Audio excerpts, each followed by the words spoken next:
Herbalife nutrition leaders around the world. Welcome to the first in a series of conversations that focus on insights from top distributors and the company on the importance of recruiting and activation. Our purpose is to nourish the potential in everyone to create a healthier future. One way our leadership is doing this is by creating a balanced organization of business builders and long-term customers. Recruiting and activation is foundational, and we want to make sure it gets a special focus today and in the future. As we start to going back to in-person events again, we thought it would be important to start a discussion on what Herbalife nutrition distributors do best: talk to people and build new teams. Who better to inspire and learn from today than two of our great leaders, our fantastic leaders, our #1 distributor in the world and Founders Circle member, Susan Peterson, and Chairman's Club member, Alan Rodriguez. Susan and Alan, thanks so much for being here today. Well, Rob, thank you so much. You know, it's really, really amazing to be here at our first in-person extravaganza in 3 years. The energy here today is just electric. I am super excited to be here, and you know, for me, it's a huge honor to be here with none other than the #1 distributor in the world, but also one of the people that made a huge impact in our business. She showed us the principle that has been fundamental in our growth, which is first line. It's my honor to be here with you two. So let's start with the basics, the why. Okay, well, you know, going back to the basics has always been what works for me. You know, you want to keep it simple. I learned with tell, show, try, and do. And one of the things that I've seen recently is that people understand tell, show, try, do, but what they do is they just tell. They stop at tell.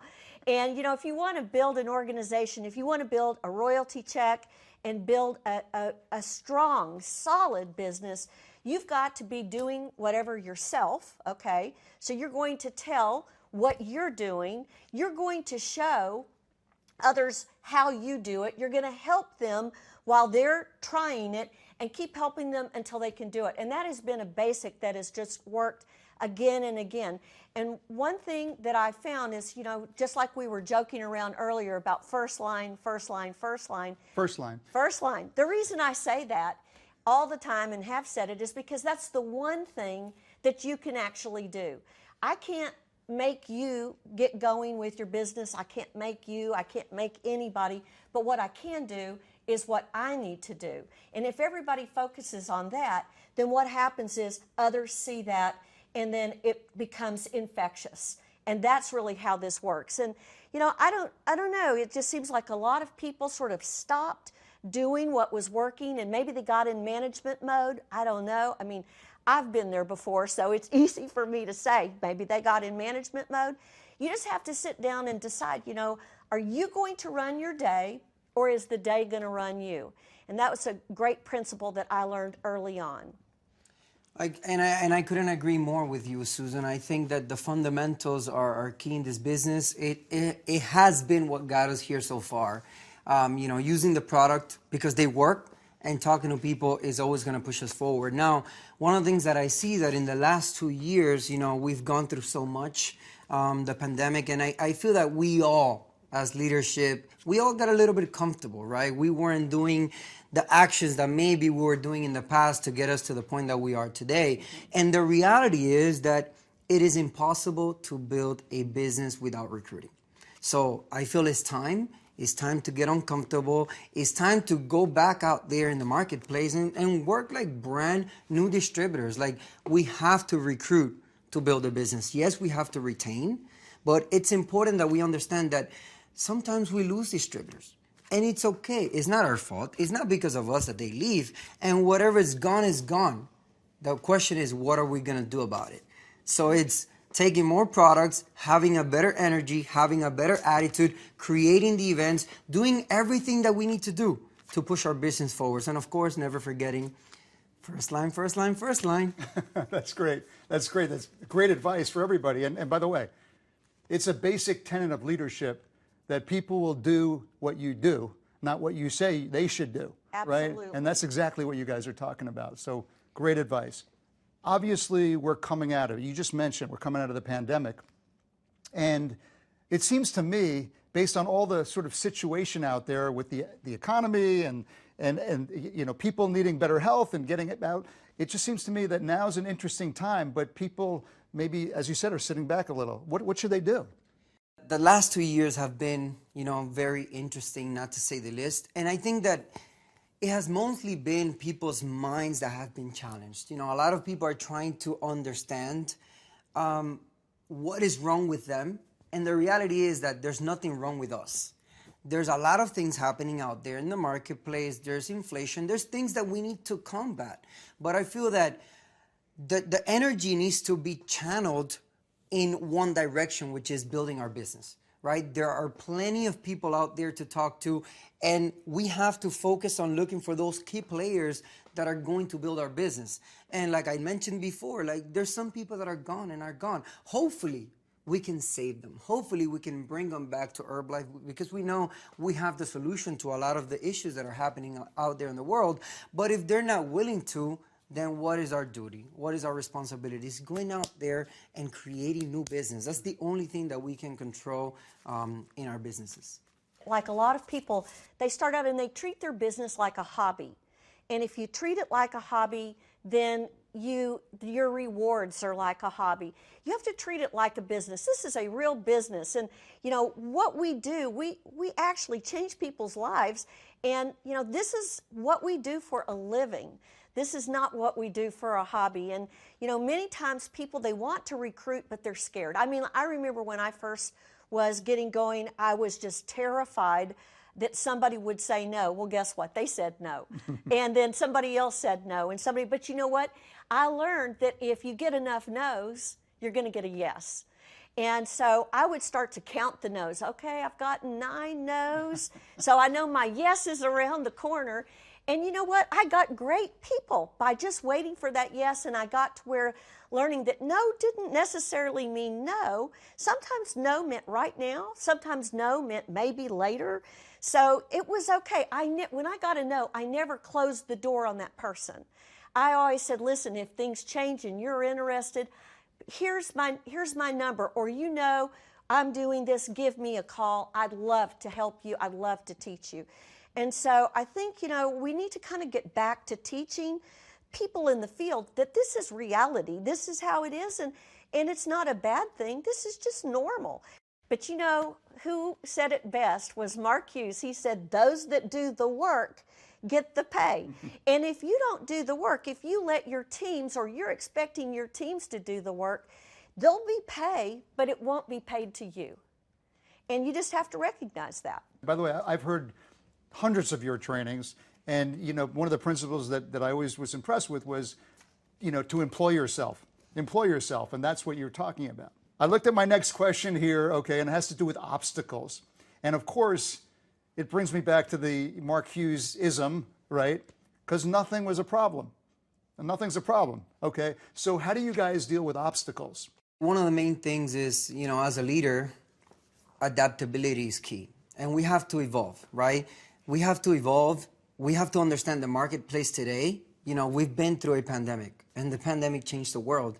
Unfortunately, there's different markets which can do, different things. But like Susan said, there's markets today where we're still able to do the things that we were doing before the pandemic, and people are not doing it because they're staying in their comfort zone. So I feel that, as a leader, it's our responsibility to start creating. And yeah, volume is great and all of that, but people first, and then the volume will follow. So I'm not going to say, let's go back and talk to 10 people in the street because, even in some markets today, that's not possible.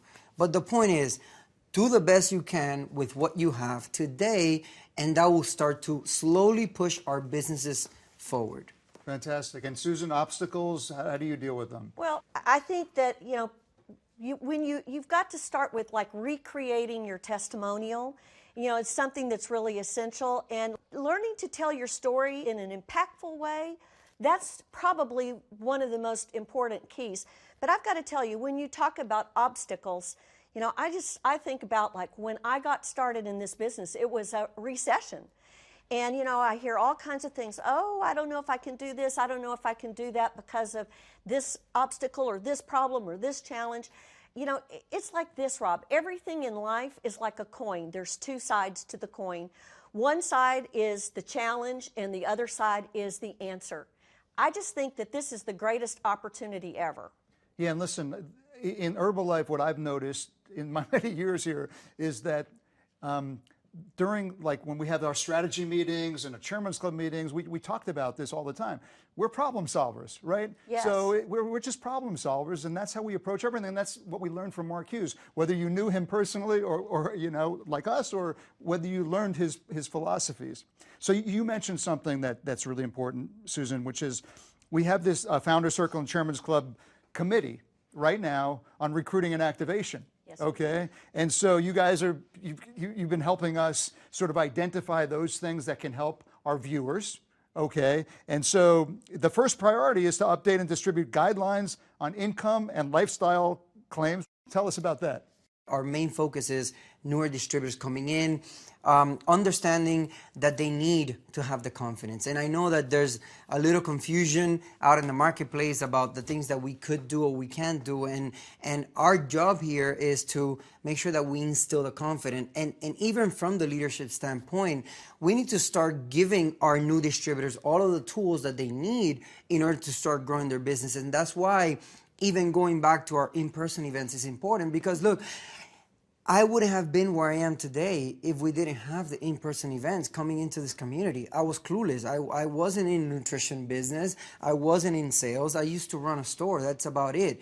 And coming into Herbalife, knowing that there was a structure there for me and learning that all I had to do was bring in as many first lines as possible. And at the beginning, until I developed the skills, there was something created that I can plug my distributors in and they can be a part of, you know, this amazing community and grow their business, obtaining all the knowledge that is out there for them. So I feel that, you know, that is one aspect, us creating the tools and everything that the new distributors need, but at the same time is taking on the leadership, like taking on the role of a leader and taking charge of your organization, and you as an individual or independent distributor actually creating tools for them so that they can learn more of the products, learn more of the marketing plan, have that confidence that they need to really go out and take their business to the next level. As far as the leadership part goes, you know, we need to all step up. We all need to remember what it was that helped us to get where we are, and we need to reach down and help people get to where they want to be. And what I mean by that is, you know, going to the in-person trainings, to the live trainings, going to the STS, the LDW, the extravaganza, whatever it might be, that is so important. But one thing that I learned is that when you come back from an event or a training, even if it's an organization training, you go and you sit down, you look at your notes, and you gather your people together about 2 or 3 days later, and you make sure that everybody is 100% clear on what was discussed. By the way, you both mentioned in-person events, and listen, we learned a lot in the last 2 years. It wasn't like all bad. It was good. We learned a lot of things about how to communicate virtually, okay? But, you know, I have to say, with the in-person events, one of the things that's important about those is the culture of Herbalife, the side discussions. It's not what happens on the stage. It's what happens, you know, in the buses, in the cars, at the dinners, and we're experiencing that right now at this extravaganza. So it's super exciting and super important. We want to make it easy for every distributor to use, retain, and repeat within their organizations. So give us some advice there.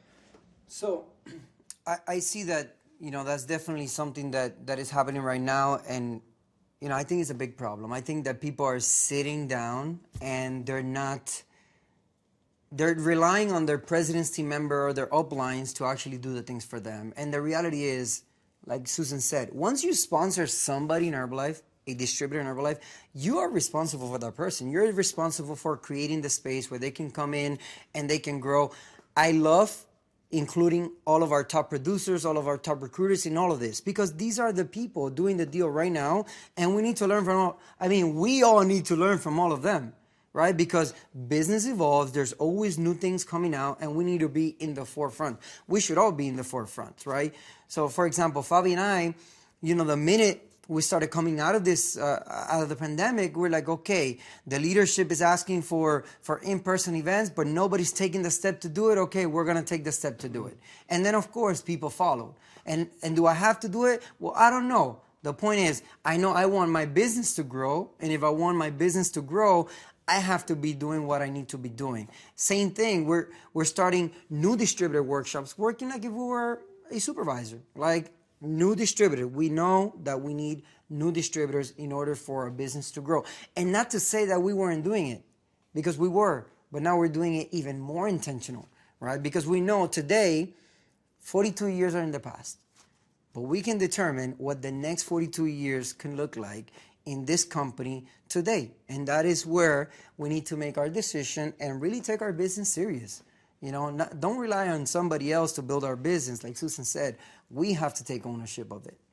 And I just want to add, I'm excited that you're going to have in this series different top people talking about how they're doing the different recruiting.